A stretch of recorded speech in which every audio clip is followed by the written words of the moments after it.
Well then, welcome back to another episode of Agrarian Skies 2. Wow. Just come back from Minecon, and this is the first bit of Minecraft that I've got myself back into. First bit of Minecraft. Coming back into the world, you'd think I'd be all raring and ready to go and all that, and I'm just kind of looking around the place thinking, what was I doing? Why was I doing that? What was I doing here? What did the comments say about last episode? What was I supposed to be doing next? What was I working on? Where was I? And yeah, I'm I know I was doing lots of research and things. I was getting on with lots of research. I'd just done the last of the Britannia stuff, and that's all set and done now. I've got a backlog of the essence being made into crystals, so I should have everything I need for Thorncraft to finish that off. I got my little pool over here that gives me a little bit of a protection from all the warp. There we go. I'll have another one of those. And jump back out again, thank you. Get myself the warp ward for a bit. Because I did have, earlier, while I was logged on, so look, what's that noise behind you? Something is behind you. I've still got warp effects. I know I need to build up the warp in order to unlock some of the research, but I'm not to the stage where I want to unlock the research yet, and I wanted to set that up so that I could unlock all of the Thorncraft warp research all in one go and research it all, and then go to the bathhouse and clean that sweaty, stinky, warpy mess off me. But another thing that I'd been working on just recently was this power supply over here. That's something that we did a lot with last week, and I got a lot of good comments helping me refine it and make it work better. One of the last comments was to reduce the amount of steam coming in, and that has started reducing the revs per minute of the rotor speed, and it's kind of stabilized now, so I'm going to take it down another 100 so it can start slowing down again. The power output has actually gone up since I've been slowing down the revs per minute, because it needs to get into this sweet spot of 1800 RPM. So when it gets down to that sweet spot, I can find the right amount of steam to enter into it, and so on and so on. Right? But I do feel that all the power that's being created here is being wasted, because currently these 4 Tesseracts, they're meant to be on 4 different channels. So at the minute I've got these 4 channels here, but they're not necessarily the 4 power output channels. I want 4 power output channels that can also receive items and fluids and all that kind of stuff. And I'm trying to work on that kind of principle. Like, I've got big reactor items here at the minute. I want my first 4 Tesseract channels to be like power output only. Mob farming, food farming, and there's going to be something else, so I've left a 4th one there. And I want to change those round so they take power to where it's required. At the minute, though, I've got these older big reactors. These big reactors that are currently sort of full up on core fuel and all that, and working with plenty of energy for the different sections. But that means that the yellurium is being shared out amongst them. And now I've got this big reactor over here that's also taking yellurium. It's depleting faster in here. Now, I know I could probably put some coolant in there. That was another good comment. I already kind of knew that you could put coolant in these to make them more efficient at processing and less waste from the yellurium that you put in. And I'm thinking today, because I want to do something with the power output from this, taking the power from this and maybe having a big bank of batteries that stores it and then distributes it into different areas, that we may as well take a look into the power grid quest line and try and finish that off. And one of this was infinite power transport. Flux ducts transmit different amounts of RF depending on their tier. The top tier flux ducts can transfer as much energy as you can generate. Alright, pretty cool. The cryo-stabilized flux ducts. I only need to make 1 and then I get another 4. And I was thinking that because it's cryo-stabilized, I could also make the cryo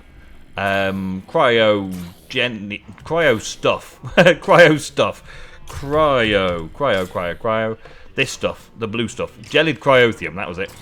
I could probably make this jellied cryotheum as well to turn it into liquid jellied cryotheum in the magna crucible like this, and then just tip it into here, so fill this up to make this more effective at using yellurium.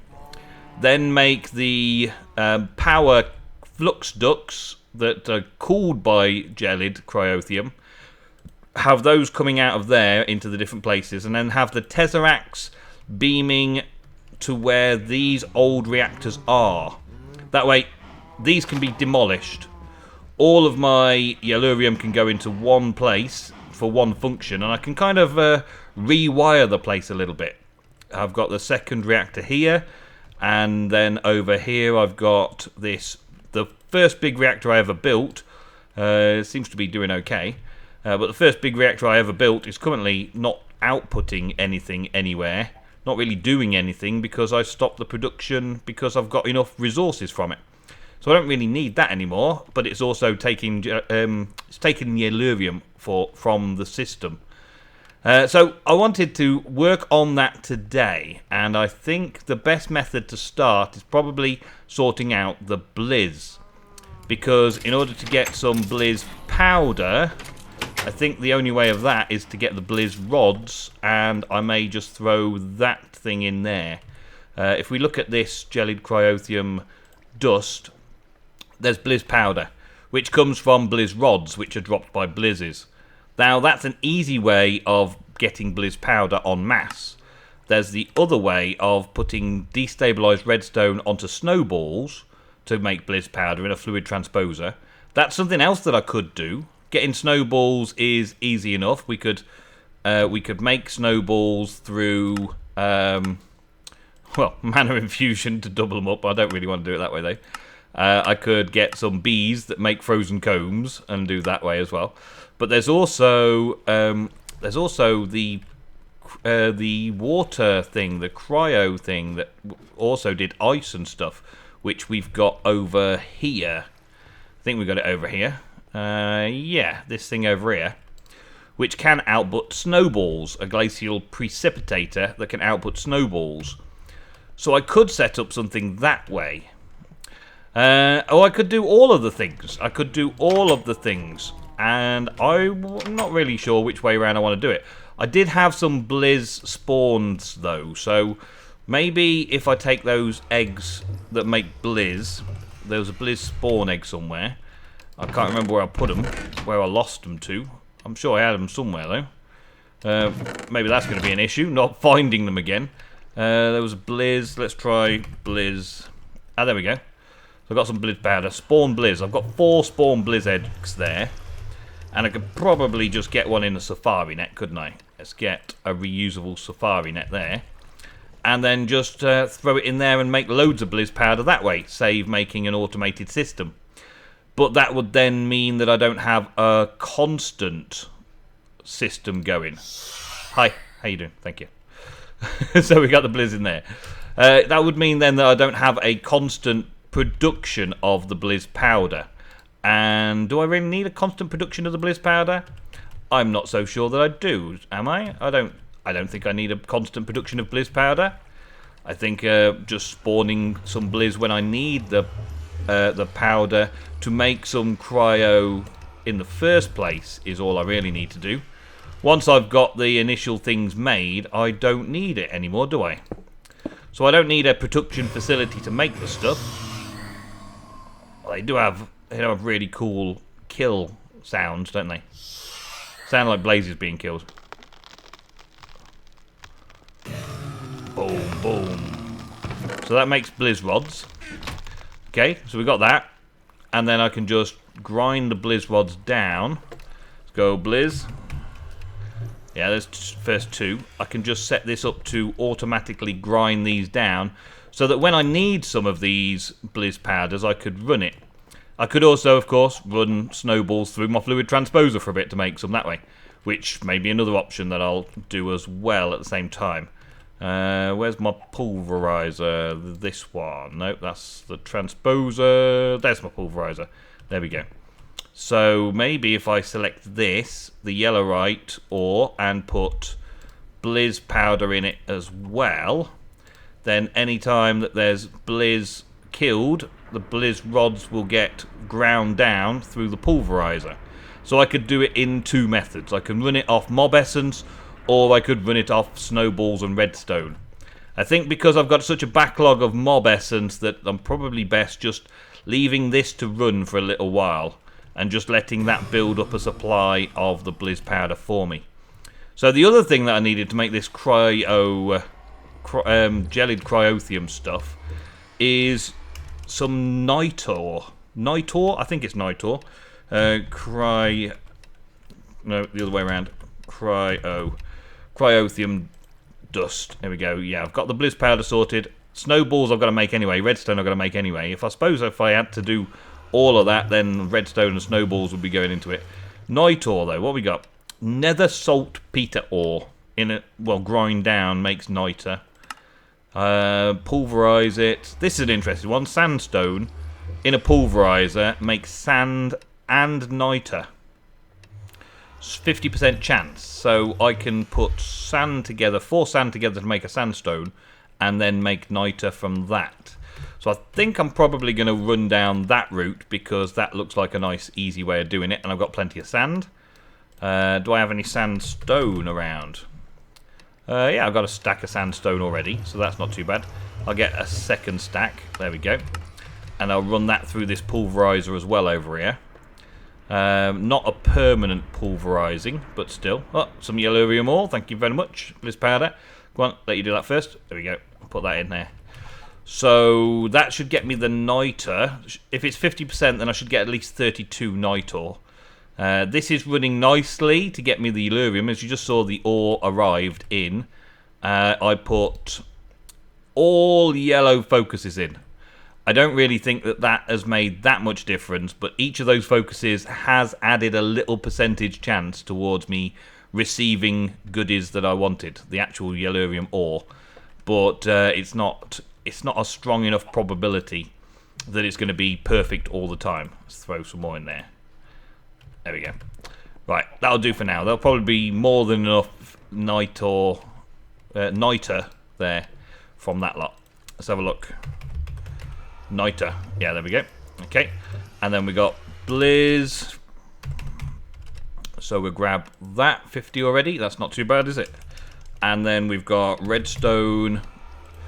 Redstone's there. Actually, I'm running low on redstone. I might need to run the mining facilities a bit more, actually. Snowballs.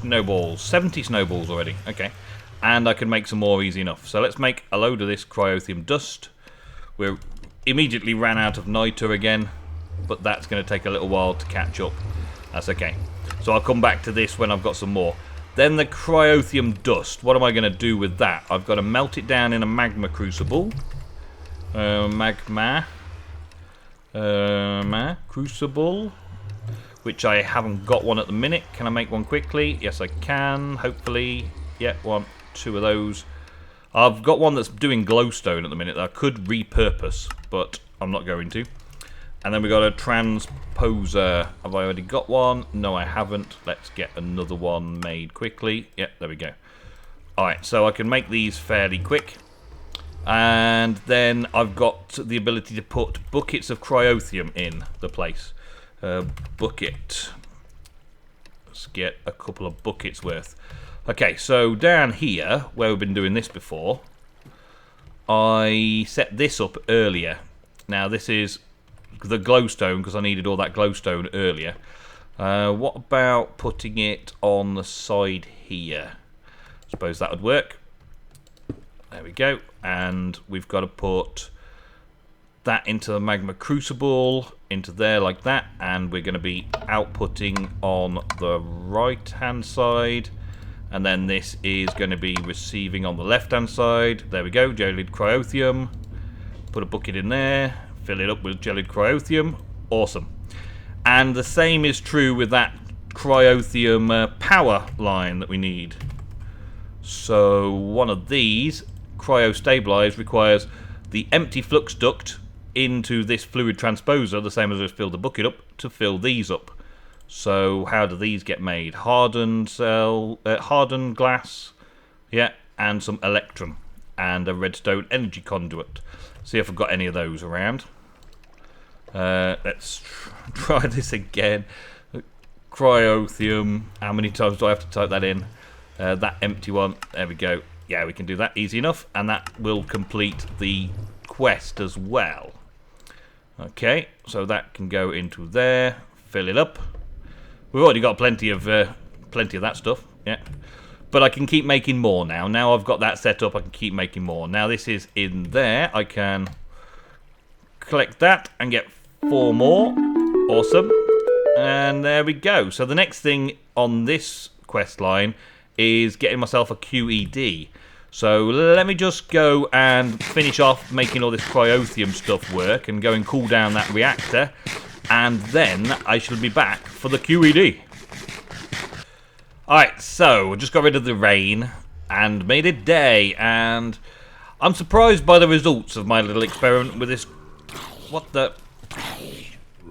How? Where, when, why? Have a torch there. That's been good for ages. Why now, all of a sudden? Piece of redstone missing. Why, what? Why now, all of a sudden? Okay. Things get messed up for no apparent reason sometimes.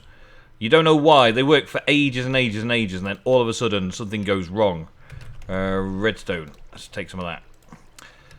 Okay, so yeah, I'm surprised by the results of this big reactor going well cooler. I was expecting. Surprised this big reactor going cooler didn't work. Look, I filled it all the way up to the top. Got snow all the way around it because I was placing it on the side, and then when it was full, putting the glass down. So the whole thing's full of cryotheum, jellied cryotheum. And yet I think the temperature's actually gone up.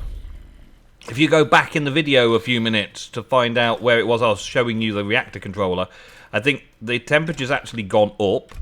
This case heating has gone up instead of down. I think this was a lot lower originally when there was no coolant in it whatsoever. But I do believe that this has gone down.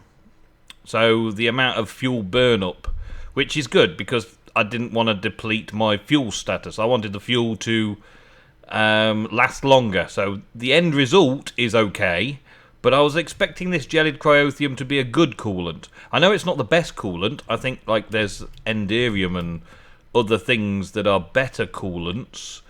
But this coolant I thought was pretty good. And so I'm surprised with why it's gone up in temperature. And the case heating's gone up in temperature and all that. Maybe you guys understand it and can figure it out a bit better than I do. But anyway, well, we've got a lot of power wasted. I've got to sort all these powers out and get rid of all those. But I'm not just going to wander around doing that on camera. I've made the bits and pieces I need. Now we need to get this QED sorted out so that I can finish off the power grid. And also use that energy, use the energy upgrades that you can get from a QED. There's some really cool stuff you can do with the QED. Let's see, what have I got prepared so far? Just those bits. Okay. So we need one of those. Yes, awesome. And I need a crafting table. How many times have I made a crafting table? This series. There we go. So we got a QED. And then we need the QED lasers, don't we? Are they called lasers? Or are they called something else? I can't remember what they're called. Okay. Let's have a look directly into the extra utilities. See if I can find them there. I'll know it when I see it. I've used them before. I just can't remember what they're called. No. Ender generators. No. The little laser things. Ender quarries. I might get an ender quarry in the nether. Ah, there it is. Ender flux crystals. There you go. I'd have never guessed ender flux crystals.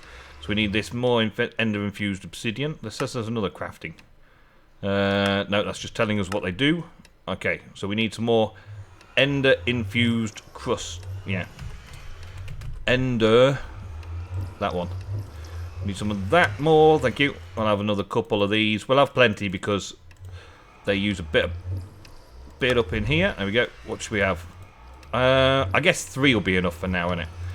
Let's make it 4, 5, 6, 7. Okay, well, I've got plenty. I was thinking of making a cool little room out of this. But for now, you know how it works. We place it down somewhere. Give me flight, thank you. We place it down somewhere and then we use it for a bit. I think I might do it straight underground here. Just for now. I just recently got rid of that temporary structure. I've got these temporary structures up here as well. I will eventually tidy this all up. That's the kind of what we're up to now, the rounding off point of rounding up where we are and not doing so much of everything. Oh, come on, face the right way. Why you not face the right way? Okay. So do I need to like put it facing down? No. Did I get the wrong thing? Do I have to hit it with a wrench? Let's put it on there. Let's knock it with a wrench. See if I can get it the right way around. There's my wrench. My crescent hammer. No. No, can't access it. Have I made the right thing even? Okay. Well, let's put it on the walls then instead. Still works that way. One there, and well, why not another one there? I think they're all in range. I don't know why I couldn't do it on the ceiling. I don't know why I couldn't do it on the ceiling the same as I just did it on the walls. I don't know. Right, so next up we need an energy transfer node to start this off. So this is nodes again, but this time we're making a transfer energy node. Which is one of these in a QED. So 4 transfer nodes, 4 ingots, and a breadth first thing. Okay. So 4 gold ingots. 4 transfer nodes. I've only got 2. Can I make another one quickly? We'll make that one because that makes 4 at a time. There we go, 4 of those. And we also need this breadth first search thing. We've got all that, so we're just going to need all these speed upgrades and things. So we'll make 4 of those. And we need one of those as well. Let's make one of those. And then I think we needed some more of those then, didn't we? Yes, okay. So then we make the breadth first. Oh, now I've run out of redstone blocks. Oh my days. It costs a lot of redstone. It costs a lot of materials to make these things, but they're pretty epic when you get them. Let's make... Oh, actually, I'm forgetting vanilla mechanics of how to make a block. There we go, make another block of those. That means we're nearly out of redstone as well. That's a bit crazy. That's a bit crazy looking. Well, never mind. We shall proceed and progress and make sure everything's working. Right, there we go. So we've got 3 of these. We only actually need the 1, but that'll do for now. Okay, so that was in the center. Those were on the 4 edges, and then that was on the 4 corners. Transfer node works. There we go. Hum away. Humma, humma, humma. Well, it's definitely working. We're making it. That's good. I don't think I needed to do the actual culinary device in the QED. I think I can make that in here. So I made 8 of those. There we go, culinary generator. And was that the quest one? Yes, it is. And I also get a potions generator out of that as well. Awesome. And now I need a top tier culinary generator. Okay, so uses of that. You've got to make 8 of those with a hyper energy transfer node to make a culinary generator. So that's going to cost me a lot of redstone to make that. Redstone I simply just don't have right now. So I need to work on getting redstone. I could, in theory, go for getting the redstone ore from the laser and focus red instead of yellow for a bit. Once I've patched up my power supply so that we've got less of these powering everything and only the 1 main reactor. So that's something that I'm going to be working on for a little while today between episodes. I also spotted that this ender tank It's got plenty of essence in it, but that's not what I was looking at. The Ender tank actually had an energy tank version. Let's see, which we made for a quest a while ago. Yeah. Ender tank energy input. Does that mean that we can store energy in them? I was looking for a better way of storing energy. I think this may just be that it gets energy from somewhere like here. Takes energy in order to store things and make it work. Yeah, this energy here. Oh, blizzes are still going. I best turn them off. That might be something that I want to stop happening now. I've done all I need there. Blizz 400. Yeah, 540. Okay, well that's it. And I think we've run out of time for this episode, so I'm going to do a little bit more stuff between now and next episode, just to try and get organised and clean things up and sort things out. That's the end of that, though. Bye-bye, blizzes. So, we are done for another episode of Agrarian Skies 2. Thank you very much for watching. It feels good to be back from the weekend away, trying to get back into raring to go every day. We're going to finish this Agrarian Skies 2 if it kills me. Alright, guys, thank you very much for watching. I will see you in the next episode.